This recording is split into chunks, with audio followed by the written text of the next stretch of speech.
There's this story that I love. There's this guy that was a gardener. And every day he was in love with his garden. All he would do is go out every single day looking out at the garden. Now, he had 2 gardens. He had one that was flourishing, that was beautiful, that he would brag to all his friends about. And he had another one that was, it was nasty, it was dry. He couldn't get it to grow. So every single day in the morning time, he'd look out there while he'd drink his coffee. In the afternoon, he'd peek out there. At night, right before bed, he'd get on his knees and pray, Lord, thank you for that beautiful garden you blessed me with. And the other one, Lord, I'm still believing that you'll continue to bless that garden. Like, he was in love with this garden. But here's what happened. He got so aggravated with the garden that wouldn't grow that he decided, okay, well, this one is good. I'm going to ignore this garden that's growing, and I'm going to just pay all my attention on the one that's not growing, and eventually it'll start looking beautiful. Whereas life would have it, months later of him ignoring this garden, the one that was flourishing, he puts all of his effort, all of his focus, all of his energy into the one that's not growing. And guess what happened to the one that was beautiful and growing? It died. Here is the nature of humans. Wherever your focus goes, your feelings go. Like literally, we are the only one that has the ability to think one thought and smile. If I were to say, picture your kids, picture something, immediately a smile. But we're the same people that can think about something funny and laugh. Then we can think about someone that we lost and cry, all with a thought. Because wherever your focus goes, your feelings go. So what I want you to always make sure that you're doing is controlling your focus to the best of your ability. I know it's tough. Like, think back to when you started. Like when you updated your resume and said, I'm going to apply for whatever position you're in. Like, think back to you came and interviewed to convince them for the opportunity that sometimes we take for granted. You got hired and you were excited. You might have went out to dinner. You might have told your friends, guess what? I got the job. Like, there was some excitement. There was some smile. There was something connected to when you started. Because wherever your focus goes, your feelings go. Your focus was on employment. It wasn't on the things that come with the job that sometimes make us frustrated. So if whenever I'm feeling some type of way, if I can shift my focus to even the first paycheck, like, woo-hoo-hoo! Like, I don't know, what did you do? Somebody, what did you do with your first check? Did you go out to dinner? Did you treat yourself?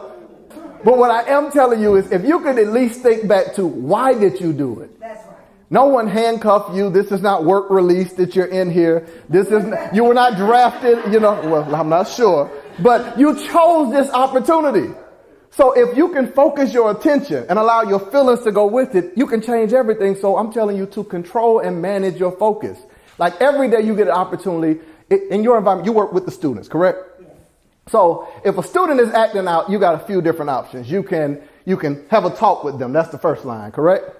You can talk to them. And if that doesn't work, they can be suspended, correct?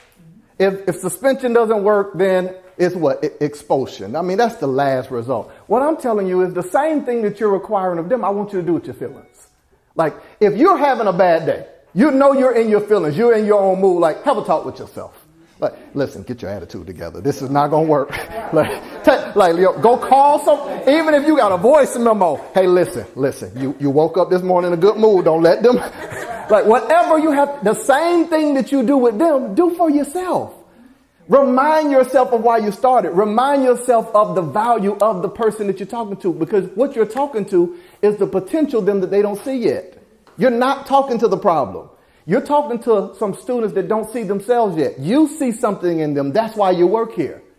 So shift your focus so your feelings can match that. Like, if that doesn't work, if the talk doesn't work, you might have to suspend yourself to say, okay, listen, don't say nothing to nobody else until you get your attitude together. Like, go in your office and work. Like, don't take your attitude and give that to nobody else. Like, I want you to literally, and if that still doesn't work, expel yourself. Not quit. I'm not saying do that.